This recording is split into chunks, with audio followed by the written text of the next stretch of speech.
Shaykh Hamad al-Ansari rahimahullah ta'ala, he said that the fitna of today is not like the fitna of the past. Like the trial of Khalq al-Quran, the trial of the Mu'tazila who said that the Quran was created. Or like the trial of a ta'wil, or tahrif, or ta'atil. He said, but the trial of today is the attempted removal of Islam from the Muslims. The attempted removal of Islam from the Muslims. The ulama, they have spoken about something that is called al-ulama, something that is called globalism. And globalism is a program and an attempt to make the entire world one world upon one belief and one culture. One world upon one belief, one culture, and one political system, and one economic system. A combination of all of those things together is an attempt to use the reins of everything at their disposal, and everything is at their disposal. The worst of the enemies of Allah Tabaraka wa Ta'ala, as Allah Tabaraka wa Ta'ala, He said in the Quran, وَإِذَا أَرَدْنَا أَن نُحْلِكَ قَرْيَةً أَمَرْنَا مُتْرَ فِيهَا فَفَسَقُوا فِيهَا فَحَقَّ عَلَيْهَا الْقَوْلُ فَدَمَّرْنَاهَا تَدْمِيرًا. That whenever we wanted to destroy a town or a city, we ordered the mutrafiha,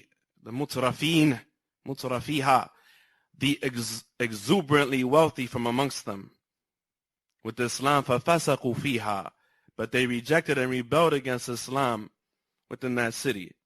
And so the statement and the order of Allah Tabaraka wa Ta'ala for them to be destroyed became rightful, and they were completely obliterated. And you will find all throughout the Quran that just as we know that the kuffar, as Allah Tabaraka wa Ta'ala, He said, أُولَٰئِكَ هُمْ شَرُّ الْبَرِيَّةِ, that they are the worst of the creation, that the worst of the kuffar are the exuberantly wealthy, the extremely wealthy. And they were the worst enemies of the prophets and messengers in every time. And so the extremely wealthy, from the industrialist, going all the way back to the mid-19th century, have started to put programs in place that are designed to break up the ties of society, to split between the man and the wife, and the father and the child, to make people more easily controllable. One of the first and worst of them was compulsory education. Compulsory education, to the point that it is well known that people were better educated before compulsory education, before the 1840s. They were better educated then than they are now. They were more literate. People were more literate then than they are now. Even later on in the 19th century, when many people were freed, those people were more literate then than their grandchildren and great-grandchildren are now. And it was a tool of social control to indoctrinate our children, and you won't find an advice from the ulama where they talk about the dangers that are facing the youth and an advice for the youth, except that they caution about the harms of the education system. And they're talking about having bad teachers in Muslim schools in Muslim countries. And some of us, not me, walillahi alhamd, have our children in public schools, even past the age of tamyiz, even past the age of puberty. Another thing that they did, along with compulsory education, because the purpose of compulsory education was to make people better workers. To make people better workers so that they knew how to keep a schedule so that everybody could work for their industrial nations. They were trying to kill the spirit of people working for themselves. It's a history lesson. The spirit of people working for themselves. So one of the things that they did is that people used to start their lives and get married in their careers and finish their education by 15, 16, 17 years old. And they had what in their exact words was called extending the age of dependency. Extending the age of dependency. And many of us sitting here and many Muslims have caught the vapors. And we have drank the Kool-Aid. And we believe and we treat our children after the age of puberty as though they are still children. We treat them as though they are still children and spoil them like they're little children. When at their age, they could have started a career. They could have finished school. But we don't take the initiative. And we don't understand that there's a trap that has been set not for just the Muslims, but for the whole world. And you live not in Saudi Arabia, not in Yemen, not in Egypt, not in a land that is majority Muslim, but you live in the United States of America. You live in a land that is the source of these ideologies, where they are teaching your children in school about democracy.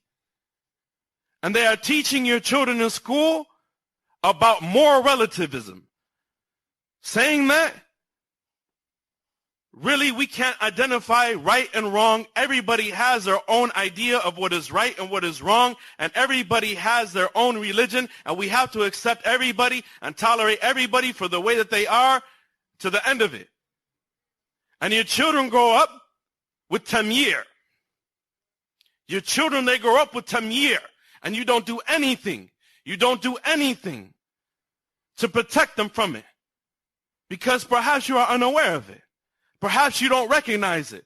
Perhaps you don't care about what they are coming home with and what they are learning in school and what they are spending their time doing after school. Perhaps the school is raising them in the day and the television is raising them in the night, and then they hit an age where they go out into the streets, where they come home pregnant by a kafir boy,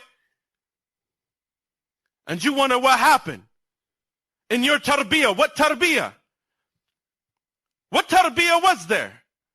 They were raised by video games. They were raised by the kuffar. They were raised by the television, which is another tool of the kuffar. It is known historically that there has not been a more powerful tool.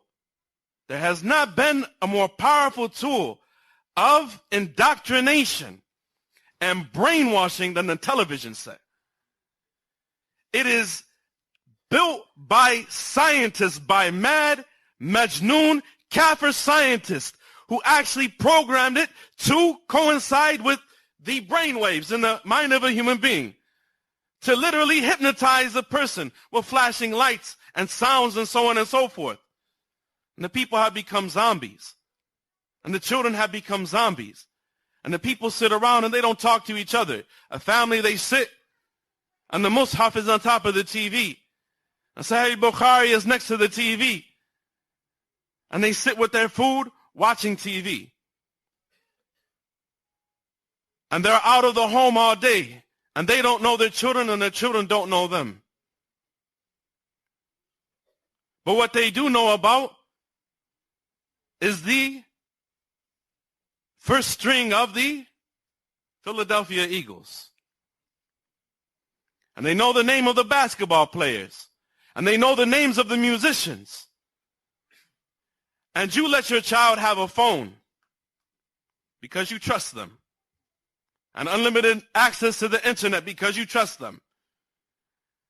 And you gave them electronic devices. And they're walking around with headphones on their head because they're listening to the Quran, right? They just want to listen to Quran all day. That's all they want. Wallahi, there are some Muslim children that are like that. If we have children like that, may Allah keep them like that. But you don't understand. You don't understand that it is a system that is built against humanity. And it is a system that is contrary 100% to Islam. Abdullah ibn Mas'ud, radiyallahu anhu, he used to say, الغناء ينبت النفاق في القلب كما ينبت الماء العشب. He said that singing, just singing, plants hypocrisy in the heart. Nifaq, hypocrisy in the heart. Just like water causes vegetation to grow. Why? Ibn Qayyim rahimahullah ta'ala, he said, because the singers, they were calling to and encouraging everything that Allah has forbidden. Of al-fahisha wal-dhulm wal-qital, of fighting and fornication and adultery, and today homosexuality. And I've been Muslim for about 14 years. And when I became Muslim, before I was Muslim, the people in rap music weren't as gay as they are today. Now you have these people that are out here, a majority of these musicians are just screaming there. Everything about their personality is screaming with faggotry. And you wonder why your children want to wear tight jeans and tight shirts. And if we don't recognize the challenges that the children are facing and start to prepare them with the opposite of the love of the dunya, with that thirst for Islam and that thirst for knowledge. As the Prophet ﷺ, he said, "Man humani la yashba'an." He said there are two hungers, two insatiable thirsts that cannot be quenched. Manhumun fil ilmi la yashba' wa manhumun fil dunya la yashba'. He said a thirst for knowledge of the religion, a thirst for knowledge can never be satisfied. And a thirst for the dunya can never be satisfied.